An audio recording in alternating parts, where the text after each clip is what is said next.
All right. Hi, I am Matt Pomeroy. You can find me on Twitter at physed_Pomeroy. Um, I'm a 7th and 8th grade health and physical educator from Merton, Wisconsin, which is a suburb of Milwaukee. I'm a proud member of Physedagogy and the Phys Ed Summit team, who've been putting on the Phys Ed Summit 3.0 today. And again, first off, just welcome to the Phys Ed Summit 3.0. Thank you for so much for joining us throughout the day and with many hours to go. I know we'll see many of you throughout.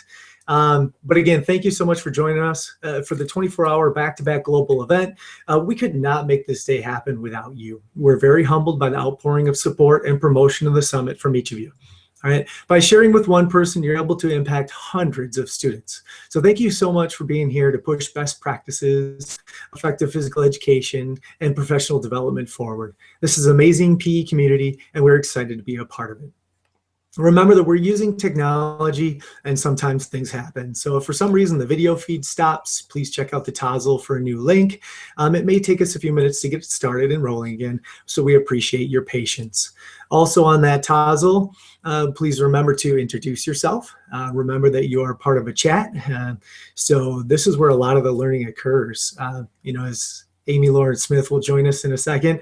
She's going to be the facilitator, but a lot of those discussions in that back channel can create much greater learning and sharing of information. So make sure you use that. Again, after the summit, we're going to post a feedback survey form on the Phys Ed Summit 3.0 homepage. We will also send it to an email if you RSVP'd, and we're looking forward to you, providing us some feedback so we can make the Phys Ed Summit 4.0 even better. All right, you'll also receive your certificate at that point in time, right after you fill out the form. So, as I said, Amy Lawrence Smith is going to be joining us soon. The discussion today is puberty. There's still not an app for that. And I'm excited about this session, it being a 7th and 8th grade physical education and health teacher. I know I'm going to pick up a few bits of information from Amy. Amy teaches middle school health at the Shanghai American School and has a passion for curriculum that is current, relevant, adaptable, and shared. She is presented at EARCOS, as well as the AFERD and SHAPE American National Conventions, and writes a weekly column for Choices Scholastics Health magazine for teens. You can find her online at thehealthteacher.com and on Twitter at teaching_health. And I'm going to throw it over to Amy right now. Welcome. Hi. Can you guys see me? Hi. Gotcha. Got me. Okay, great. Like Matt said, I'm Amy. I'm in Shanghai. So if there is any internet issues, you'll have to bear with me on that. We've been having some trouble lately, as in the last few years, but especially this week, it's been a little bit choppy. So this is a presentation I've done before. This is an interactive presentation, and the first time I've done it online. So I am going to ask you to kind of switch back and forth and make sure that you've got a browser available with Google that you can do some searching as we go. So even if that's another device like a phone or another computer, you can use that as well, or just kind of keep a small screen open for that. As we get into it, at some point I'll ask you to switch over and get involved that way. Like Matt said, I teach at the Shanghai American School, which is an international school. Just a little bit about me and my school. I've been a health teacher for about 15 years. I started in Southern California at a public high school. I taught, anywhere from 9th grade to 12th grade. The requirement at the time was that the kids got 1/4 of health for all 4 years of high school. So they kind of fit it in where they could. Now at the school I'm at, we're really lucky because the kids get a semester of health in grades 6, 7, and 8, which gives me a lot of time to really dig in deep with the kids. And we also are lucky with a lot of collaborative planning time. So we kind of get to update the curriculum as we go, which makes me able to share as much as I do and makes me so passionate about that. When I first started as a health teacher, I was given a stack of textbooks and a bunch of old videos, and it was the same set of textbooks that I had gotten 10 years ago when I took the same class. So at that point, I became very passionate with trying to find new resources and keep my curriculum relevant. So with that, what I noticed when I started here at the Shanghai American School internationally, my kids come from all over the world. A lot of them are from America, and we do follow American curriculum with the National Health Education Standards. I like to make sure that my content is relevant to our kids. And my students here are obviously very different than my students in California with different health concerns. The year I started here, our school went 1-to-1. And what we noticed were that the health concerns were shifting, and a lot of them centered around technology use. Of course, cyberbullying was an issue, but more than that, time management, sleep deprivation, all those technology balance issues, and also getting false or inappropriate content when they were looking for answers to their questions. And over the last 5 years, we've noticed a giant shift in how kids access their information. Of course, we want them to come to us with our puberty questions, but we know that's not always the case. I've got a huge stack of all those great up-to-date puberty books, and they sit there kind of collecting dust now. 5 years ago, the kids were so curious and would grab them and check them out for me, and over the last year or two, that's not the case. So I know that they're still getting the information, they're still curious. I want to make sure they're getting it from the right place. So this is a lesson that's kind of designed for that. So I'm going to go through with you guys and kind of explain how the lesson works, the typical questions I've gotten, and share with you some resources that you can give to the kids. Now, on the Tozzle, I put the link to that, as well as 4 choices. Like Matt said, I write for Choices Magazine. I did an actual lesson plan that's detailed out for the kids with the instruction sheet attached and everything. And I put that link on there too. So you'll be able to take this directly to your classroom on Monday if you'd like, and get it going with the kids. Just so once you start teaching them about puberty and those questions come up and they go online, they'll know where to go. So let's go ahead and get started. I'm going to try and switch over here to my screen share and see if we can get that going. And I think it's just so cool that obviously the whole idea is resources, and giving the students resources, and whether it's puberty or not, just any health topic, it is important to give them those so they can have access to the proper things. Yeah, and Dr. Sarah Bennis, who teaches at Boston University, she's done a lot. She's got a book coming out on skills-based health education. She always says that standard 3, which is accessing and evaluating information, valid information on health, should be one of the first things that we teach in any course, because that's going to help the kids build on the other skills. And so I try to get this lesson. This is for 6th graders. It can be adapted for any grade level, though. But then I do a similar lesson on a different topic with all 3 of my grades at the beginning of each semester, just to kind of reinforce that skill, because it is so important. So here we go. I'm going to go ahead and give you a little bit of background information and then get you playing along. Because, as a teacher, I don't like to sit and lecture too long. I like to give you something to do as well. So here we go. So one of the things that got me started on this idea was I saw this in Wired magazine. And it was about the biggest changes over the last 20 years with the internet. And this quote really stood out to me. What surprised me most in the past 20 years? Puberty. And this came from a Silicon Valley expert who's seen massive changes. And that just kind of reminded me that the one thing that we can't predict and is more kind of unknown than anything is puberty and how we're going to experience it. So I thought about that. My kids kind of think they have the information and the knowledge about everything, but this is one thing they still really need our help on. So technology, and that's why, there's still not an app for that. We can't predict puberty, we can't control it, and we can't shortcut it, unfortunately, at least not yet. I tell the kids someday maybe they can invent something, but I think it's something we all need to go through just as nature intended. So that's kind of where I got started on that. And then I saw this picture.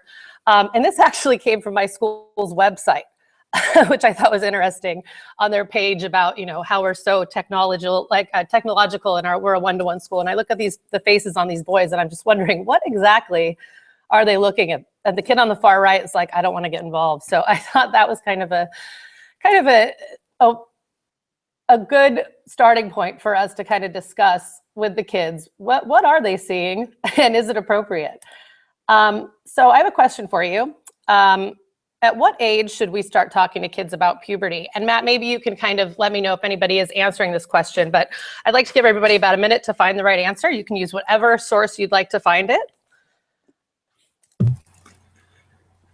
Boy, that's based a great on your knowledge. Yeah, at what age? That's a great question. We'll see what people come up with.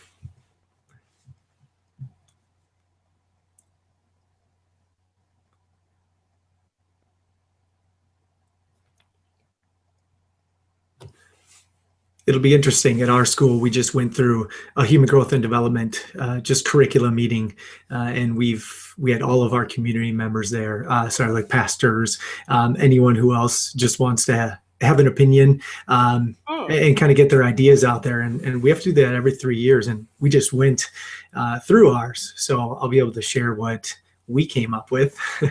Oh, that's great. Yeah, with at that meeting. So. Okay, so what are has anybody coming up with anything yet? I haven't seen anything on the Tazzle yet. Okay, so then why don't... All right, we had an 11 years old. 11, okay.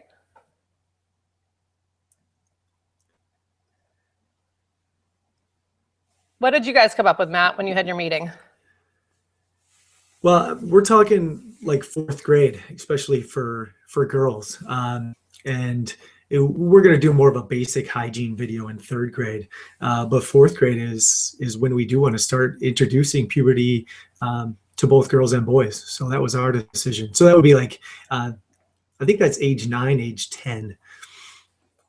Yeah, okay, and that's the thing too, is that puberty also, we have to understand, is that the outside appearance and the body changes start happening long before maybe the signs that we typically associate with puberty, like menstruation and things like that, occur. And so making sure we teach the kids about what to expect appearance-wise can save a lot of body image issues down the line, and prevent a lot of body teasing and things like that. So 11 years old was one answer. You know, when I do this presentation with, I did it at Shape America this year, and most people turn to their neighbor to get the right answer. I also did this presentation at IRCOS, which was an East Asian regional conference, and everyone's got their laptops out. We're very wired out here, and everyone went straight to the internet to find the answer. So that's interesting.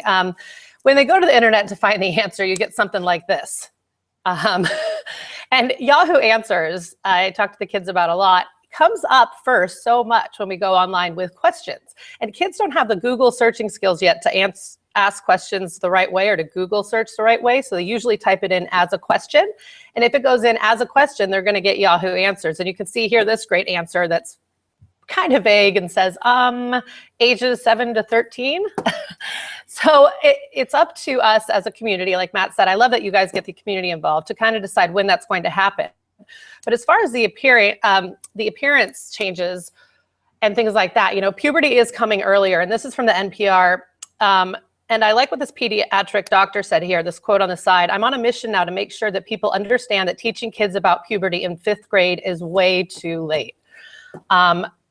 It varies from state to state. I'm lucky here at an international school. We just did the same thing, where we are now taking our lessons down to starting in 4th grade and 5th grade, because again, it is starting earlier. And if we don't give the kids the information, they're going to think there's something wrong with them. We don't know what kind of information they're getting at home. This is an awkward topic for a lot of parents. A lot of parents didn't get the information correctly when they were growing up.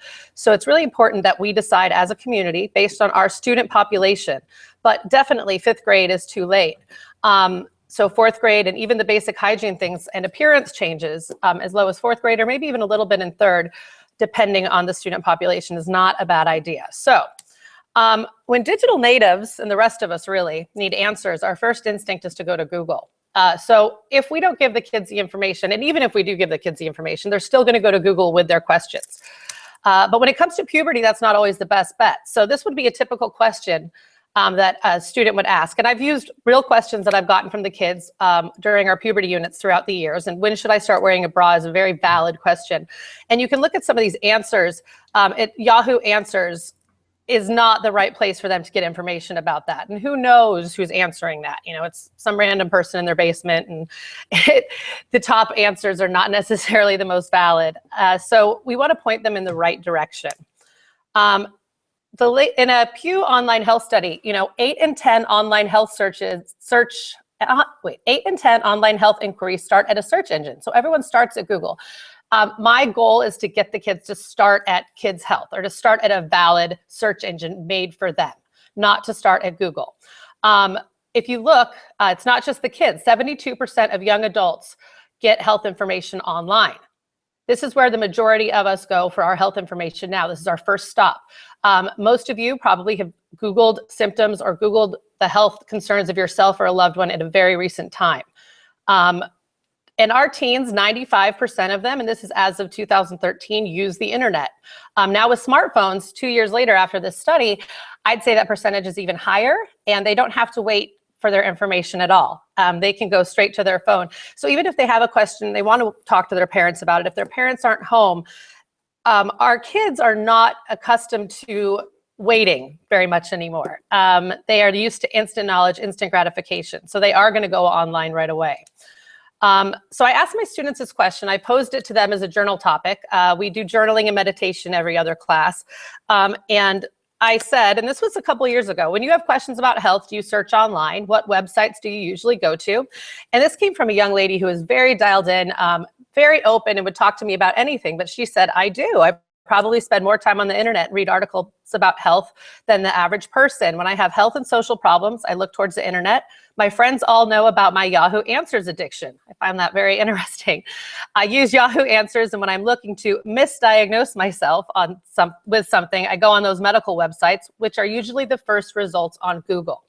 So here's a girl who knows the right way to search and could research a paper for history or social studies and know the right sources to go to. But when it comes to personal questions about relationships, about her health, she's going to Yahoo Answers, and she's going to the first hits on Google, which are not usually going to be the best. So are we asking Google questions we should be asking the doctor? Yes. I mean, be honest, when was the last time you went online to diagnose yourself? I don't know if anybody's answering any questions on Tozzle, but I know that I do this. We all do this. And it can be a useful tool, but are we doing it correctly is the question. And what are the risks involved when we're not? So here is a short video from a documentary series in the UK where they take a look at online self-diagnosis. So I'm going to play this for you guys.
Hey, Amy, I'm going to just jump in real quick. I think we're having a hard time hearing that sound. Do you want to just talk us through it a little bit?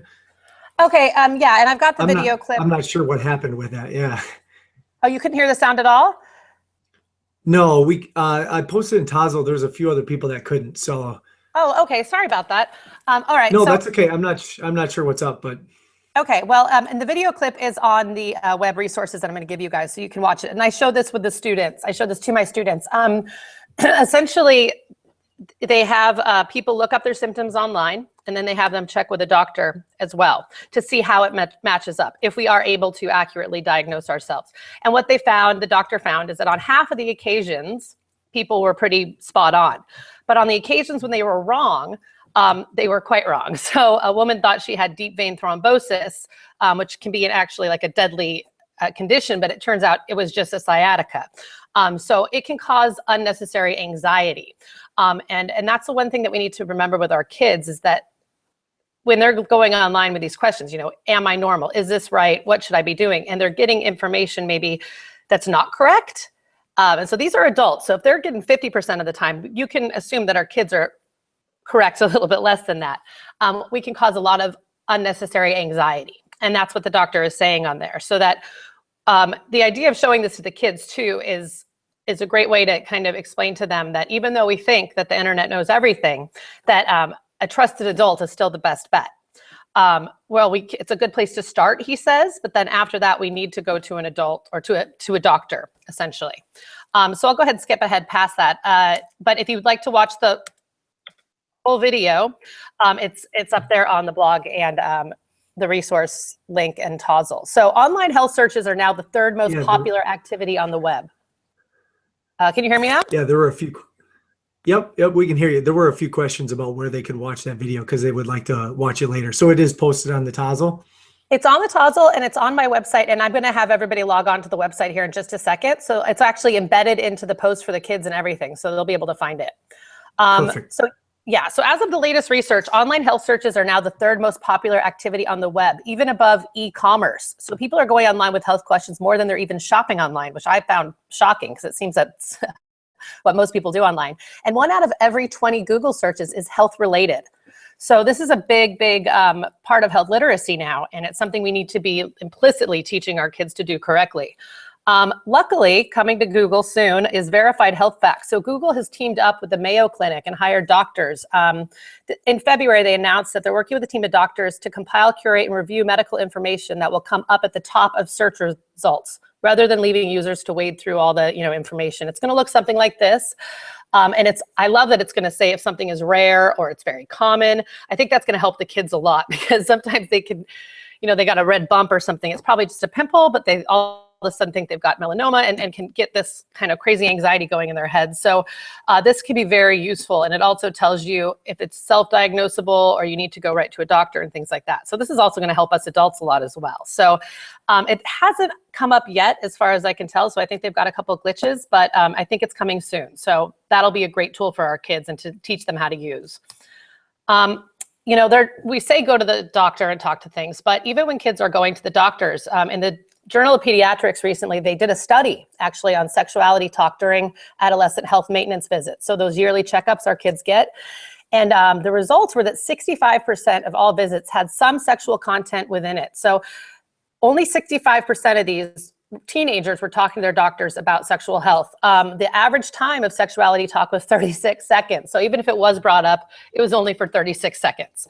And sexuality talk, that also means puberty and body changes and things like that. So that's a very brief amount of time to be addressing such a huge issue during adolescence.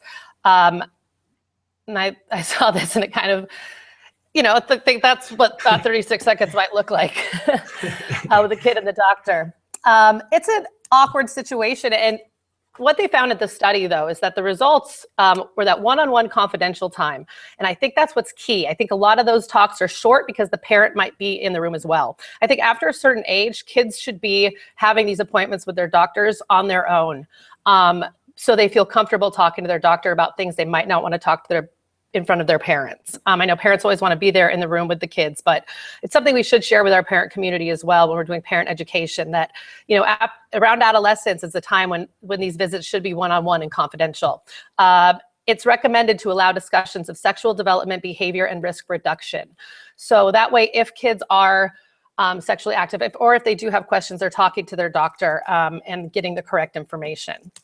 So even if they did have that alone time with the doctor, though, it's awkward. Our kids try to avoid any sort of awkward situation.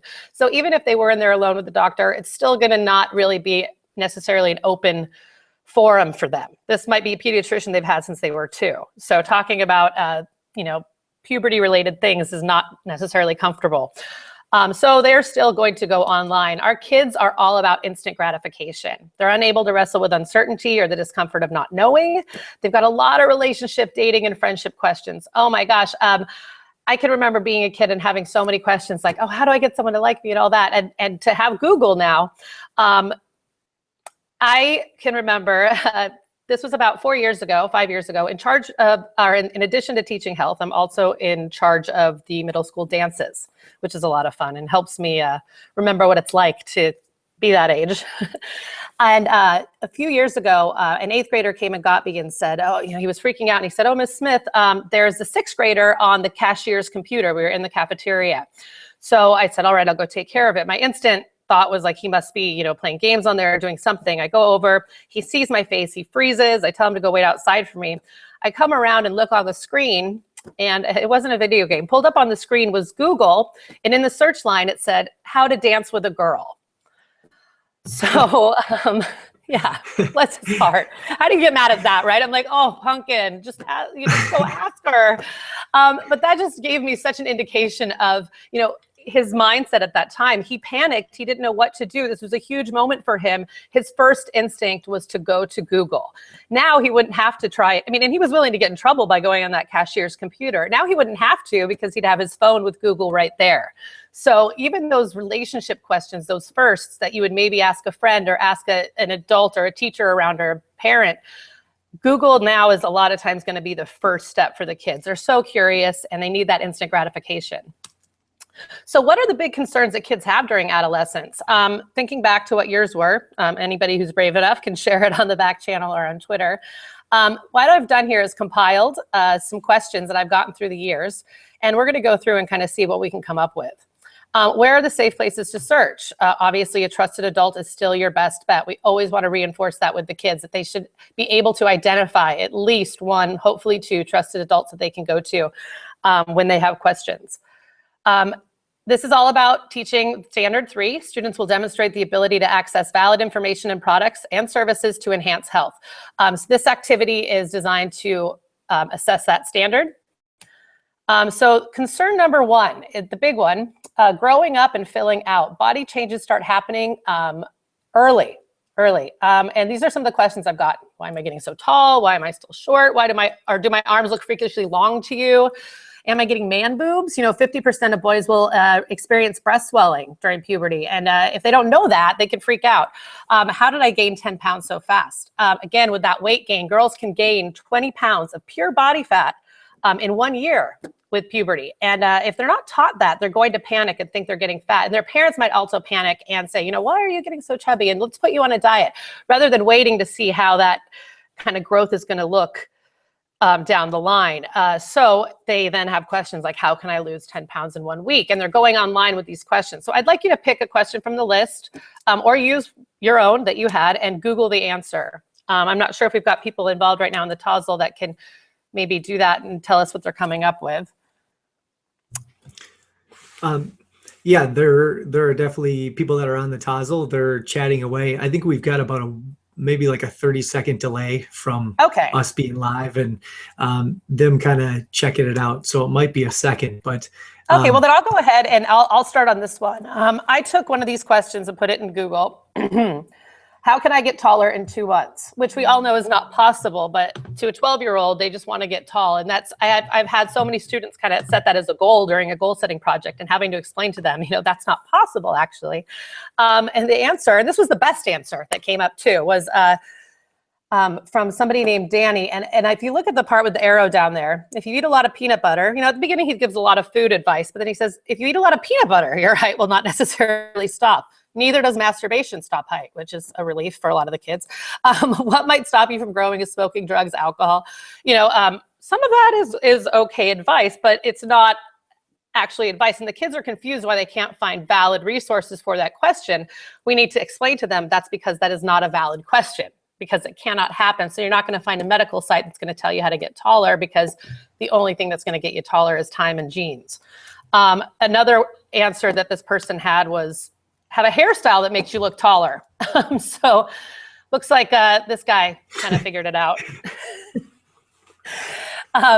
Definitely, a shortcut to getting taller is to do that. I'd like everybody now to open the device of your choice, either just on your computer. I'm going to go ahead and pull it up here.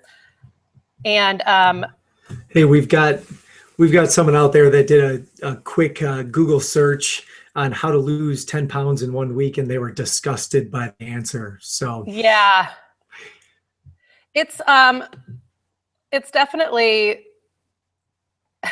surprising, the stuff that you'll see. Okay, so on thehealthteacher.com here, which is my blog, if you go to the teacher section, you're going to find the third link down here, the Puberty Project. These are the links for today's presentation here. Also on here, I put the link to the lesson plan, Evaluating Health Websites. This is from Choices, and this is the broken down here. It's got the video embedded in it. It's also got, all the resources, day 1, day 2, kind of what to go over with the kids. There's a student activity sheet as well. All that is on there for you to use. So that's there, as well as you can also download the sheet and the rubric directly from my site. So here are some of the questions. Feel free to play along as I go through the presentation here with these resources and bookmark them as you go. These are all useful sites tested by myself and my kids through doing this project, and they've been very beneficial. So another question that kids have a lot is, here are the Growing Up and Filling Out resources. It's My Life from PBS is a great one. There's a screenshot of it. And also from the CDC, Body and Mind is a great one for the kids. It's got some interactive games and things like that. They can go there with questions. And what I love about this too is that, a lot of these questions, if they were to Google search, could send them to some really kind of, not safe places. So when we give them as many resources as we can find that are actually interactive and enjoyable to them, that's a lot better. So these are ones that they've liked and that have worked for us. Another concern, who is that in the mirror? Pimples, what am I supposed to do with pimples? The mustache issue. Some kids start growing a mustache. How come I'm not growing a mustache? It really depends on your student population. When should I be shaving my legs? And when should I start wearing makeup? These are all kind of questions of how that works for the kids. Here's some really good resources for that. Amy Poehler has an awesome website for girls called Amy Smart Girls. And on there, she's got a YouTube channel full of little videos about those things. And also it's great for, teaching girls about, science and math and all of that. It's just awesome. There's also resources on there for boys as well, but I make sure that all my girls have that bookmarked. So when they have questions about crushes or anything like that, she's got great videos for that. And then also Brain Pop. If your school doesn't have a subscription to Brain Pop, a lot of these videos are free, but I would highly recommend asking your school to get one. Social studies teachers, math teachers might already have one as well that you can share. They have a great section on personal health and also just on health in general. They have a ton of resources on there. So the kids can look through it on their own. I also show a lot of these in class. And this is an excellent curriculum here for body image during puberty. And the link to this on Amazon is on the webpage as well. I found that this is a great resource. I don't do all the lessons in it, but it really does a great job of teaching kids that everybody grows at a different rate. And it's about the outward appearance things that we can see. So it's great for like the boys to learn that the girls might gain 20 pounds in a year, and a lot of it's going to go to their hips and their thighs and things like that, so we can avoid body teasing. It also tells the boys about, the breast swelling and things like that, and about how some kids grow up first and then they grow out, and some grow out and then they grow up. All these kind of things that are a big cause of concern for kids. When I first read this book, I was like, where was this when I was 12? I can't recommend this enough. The author also has great books for parents as well. So they find that the roots of eating disorders and obesity are the same. Kids feel like they're supposed to look a certain way. And if they're not taught that they're all supposed to look different, if we don't counteract that message from the media with actual information for them, I like to have this start in 4th grade. It's appropriate for grades 4 through probably 7, but I think that the first couple lessons can start really young, just so they know, and they're not then steered toward disordered eating or the opposite, where they start feeling so stressed about how they look that they start unhealthy coping skills like eating and things like that. So I like to talk to my kids about the appearance changes puberty with an analogy about going to Disneyland. So if you can see at the A, we're in China. So I tell them, we're all going to Disneyland on a school trip. Of course, I don't know how you're going to get there. We're all taking different routes. Some of you, a couple of you, are going to get a first class ticket straight to Disneyland, direct flight. You're going to get picked up at the airport by Mickey and go straight to Disneyland, and there's no line. Few of you are going to fly as well, but you're going to have a big layover in Hong Kong. You're going to be stuck for a while, and then you're going to fly to LA. Mickey's not going to pick you up. You're going to have to take a bus, but you'll get to Disneyland. Some of you, Trans-Siberian Express, the whole other way around. And then you're going to have to fly from like London to New York and then drive all the way to Disneyland. And you'll get there. And there are a few of you that are taking a cargo ship. And it's going to go all over the place. And it's going to take you a very long time to get to Disneyland. We're all going, but we're not all taking the same route. This is very important for the kids to kind of understand. Because I ask them then, okay, who's got it best in this situation? And if their first instinct, of course, is the people who got there right away. And I say, well, what happens when those people get to Disneyland, though? And they realize, like, oh, wait, no one's there yet. They're the first ones. Their friends might still be on the cargo ship having a blast without them, or the majority of their other friends might be on the Trans-Siberian Express. And that's why those social changes happen during puberty as well, because interests start changing. Some kids have already gone through puberty. Some kids are slowly just starting. And so they don't want to play the same games. Some kids are like, why are my friends so into girls now? I'm not. They need to understand that while it takes a lot of time and different routes, eventually they all get to Disneyland. And the kids who get there first help the ones who get there later assimilate. The kids who get there first have to find new friends and ways to entertain themselves at Disneyland as well. So that kind of helps them get the idea of, we shouldn't tease anybody for the route that they've been assigned. They have no control over it. Sure, everyone would love to just go home over Christmas break and come back pubertized, but it doesn't work that way. We don't know what route we're taking, and we have to make the best of it. So what makes a trip more enjoyable? Knowing what to expect and planning ahead. That's key.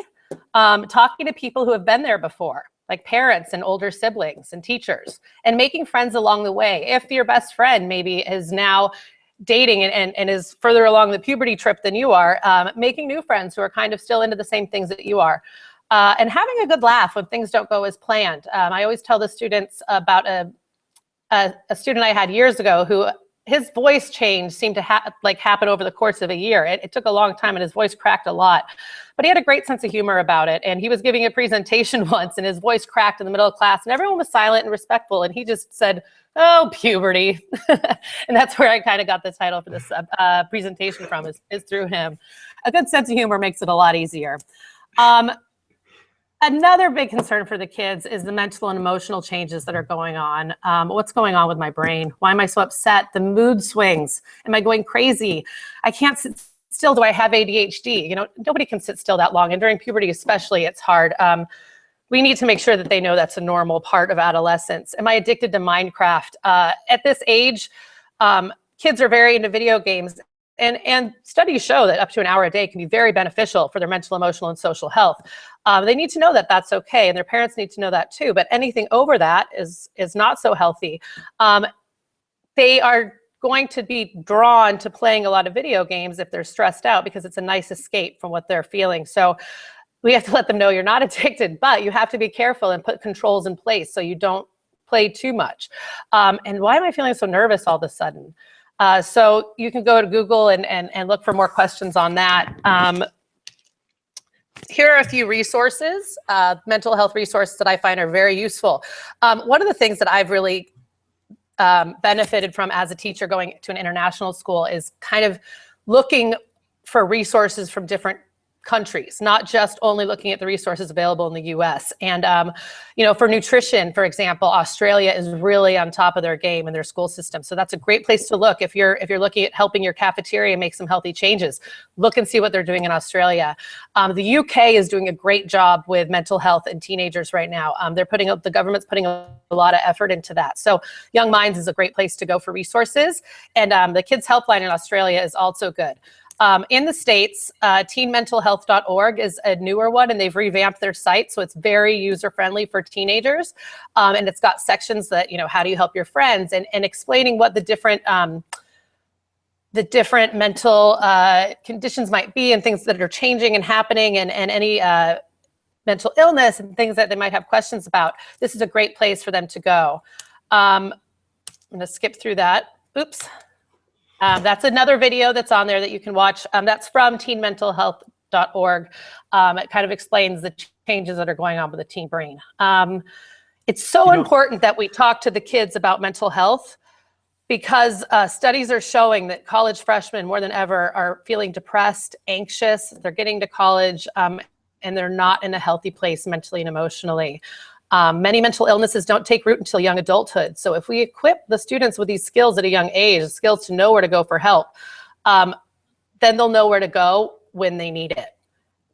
They don't get a lot of health education in high school, and they're not spending a lot of time on mental health.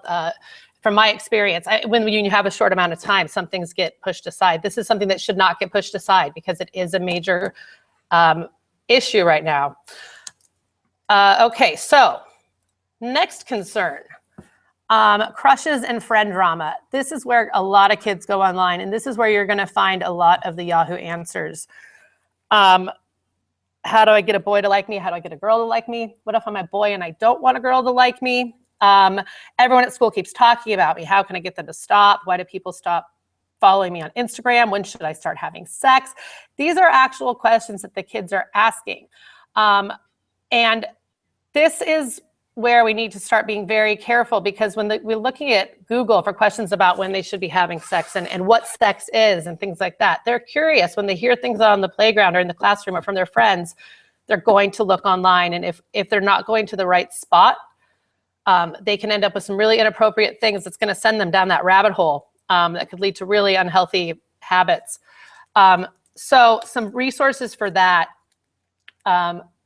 For relationship resources, stayteen.org is a great one. You can see on there, on the screen grab, fun and games. There's a lot of actually really fun games for the kids. This one, for my students, I'd say 8th grade and up, but for some people who are it really depends on your student population. If your students are more active sexually or dating more and things like that in middle school, this could be appropriate for younger grades.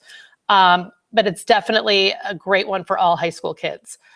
Another one, this one, iwantoknow.org, is for more mature students. It's recommended for ages 13 and up. If you're in high school, then definitely it's from the American Sexual Health Association. The section on relationships, healthy relationships, is very useful. But again, know your students, know their concerns and what their comfort level is. Also, we need to be careful too about what is mandated or allowed in our states. I know you guys in the states have a lot of different policies, states to state, district to district. For the latest in what your state allows and mandates, check out the fact sheet from the Guttmacher Institute. Every month they update it, and it's an amazing resource because it tells you exactly what can be taught, what should be taught. I find it interesting how all over the map it is. Some of you might have seen the John Oliver clip. He did I think the show is called This Week Today, and he did a big thing about sex ed in America and talked about this document and how it really is all over the map. There is a state actually that you do not teach sex education in that state unless the teen pregnancy rate gets to be 20%. So it's a very strange reactionary approach. It's like waiting until somebody is addicted to drugs to teach them how to say no. Check what your state allows before you get too into some of these websites. And especially this concern here with what's going on down there. The questions about periods, pubic hair, is my penis too small? Boys have questions about their penises. If they Google that question, they're going to come up with some stuff that's going to make them think, yes, there is something wrong with them. The penises that are online are not necessarily normal, and they need to know that. We always split up the boys and girls one day when we're talking about puberty. So I can talk to the girls about menstruation and tampons and how they work and things like that. And our male counselor can talk to the boys about questions about their penises and about masturbation and things like that. And I can talk to the girls about bras. Again, knowing what your school's policies are with that. In my school, a big issue is a lot of our kids like to swim, but they don't know how tampons work.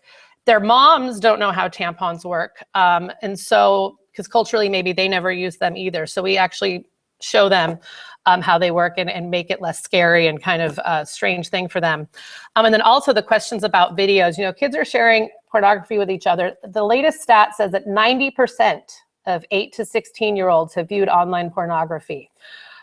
Whether or not that's something you can implicitly talk to them about in class, again, depends on where you're teaching, but it is something that the parents need to be talking to the kids about for sure, because if we're not telling them that's not real, that's not how it works, then we can actually lead to sexual dysfunction. And they're showing studies now that this is really having an impact on kids as they get into real relationships in adulthood.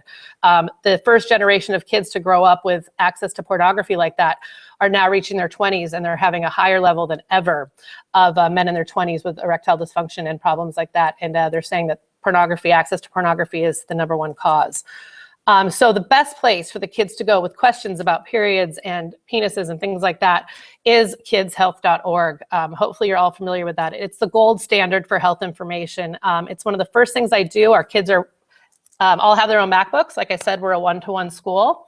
So I have them bookmark that right away. And they put their questions directly into that search line. Any question that they have, it's going to give them accurate information, updated by doctors, checked recently. There's a link for parents as well. Kids Health also has a great website for teachers with lesson plans and things like that. So if you are strapped for lesson plans, it's a great place to go as well. But they still have questions. So no, but seriously, what is going on down there? I have another video. I won't show it since we're having sound issues, but it's also, the link is on the website as well. It just explains to kids about how it's all done with like drawings and cartoons, but how genitals all should look different, just like our ears and our eyes and things like that. And that's a great one to show the older kids as well. It's called Different is Normal, if you want to look it up. And then also the birds and the bees, you know, what is going on down there? With teaching about the reproductive system on kidshealth.org, there are some great kind of interactive resources on there that goes through the menstrual cycle, that shows the path of the sperm and things like that. And so this is a good one to show the kids and also have them bookmark so they can watch if they have questions. So for links to these and other resources, you can go to my website or to choices. And I'm going to take you back to the website now as well and kind of go through the lesson plan with you. And also at this time too, if you have any questions, please feel free to ask them. All right, so on the choices blog here, this is the lesson plan for the kids, evaluating health information. Kind of a little background that you guys just got from the presentation. The lesson plan, it's kind of laid out here with the journal. I asked the same question that I asked my class years ago about going online for health information. And we do a share out on that. A lot of them talk about WikiHow. That's a popular one with the kids. And if they haven't, hopefully your kids have had the lessons in other classes about evaluating valid resources and identifying sites. Some of them have not. If they haven't, there's a complete lesson plan here, a link from Common Sense Media, which is a great resource. If you haven't used it before, it's an amazing tool for anything related to media. There's a lesson there that you can use to actually teach the kids how to evaluate websites. And also on Edutopia, teaching adolescents how to evaluate the quality of online information. This lesson that I've created is obviously geared towards health, but the skills, you know, work for any subject area. So when I ask the question, once you get an answer, how often do you double check it? That's when we watch the video and kind of see the doctor there at the end says the key point is knowing where to look. And so that helps me lead into the kids about the importance of having these valid resources.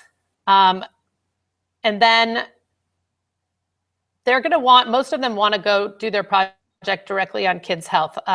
So for the project, they have to write down a question that a 6th grader might look up online. Usually they put a question that they themselves would ask, but I tell them just like, think of a random one. It helps them be more comfortable. Then they write down the first 3 ones that they come up with, and whether or not, which of the 3 they think is most reliable. And they have to tell me 5 reasons why. You know, it's a .org, or it's written by doctors. It's been updated recently. It's not Yahoo Answers. And then once they have found a good website, then I have them demonstrate standard 8, the advocacy standard, by writing a letter to a friend telling them about that website, and including the reasons why it's good and why it would appeal to a middle schooler. So something from, you know, the Mayo Clinic might be a valid resource, but is it going to be appealing to a 6th grader?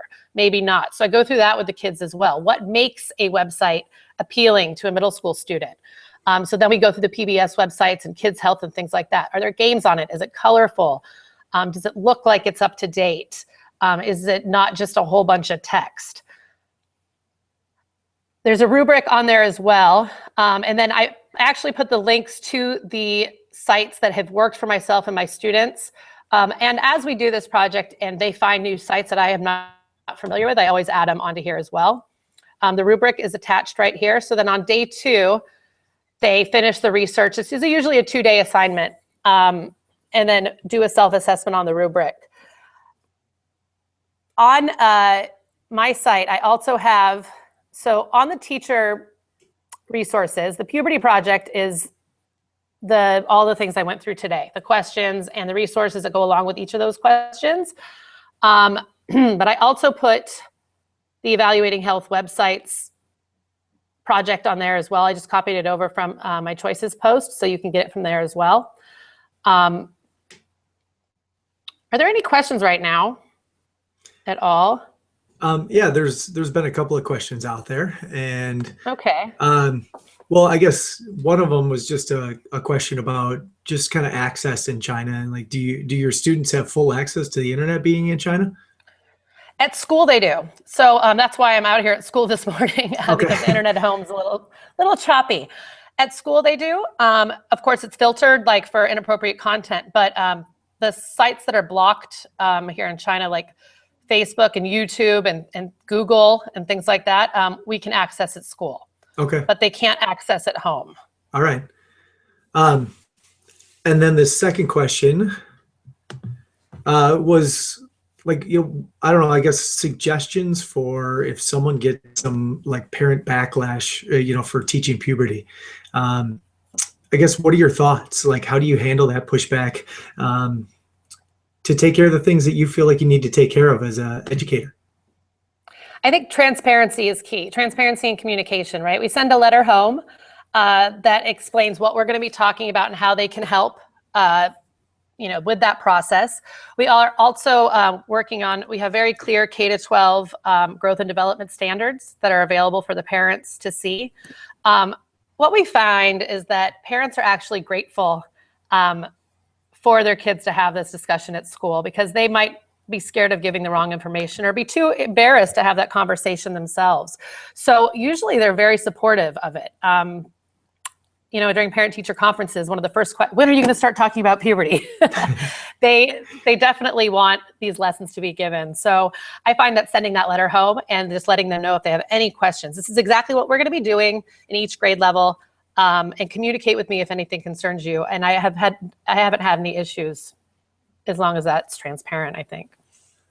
Yeah, and I thought too, even as we were going through our whole curriculum review, and like I say, there was probably 8 community members. We talk about, doctors, we had clergy members, pastors. We just had, families that were in our district, and it was the exact same thing. It was like, thank you for doing this.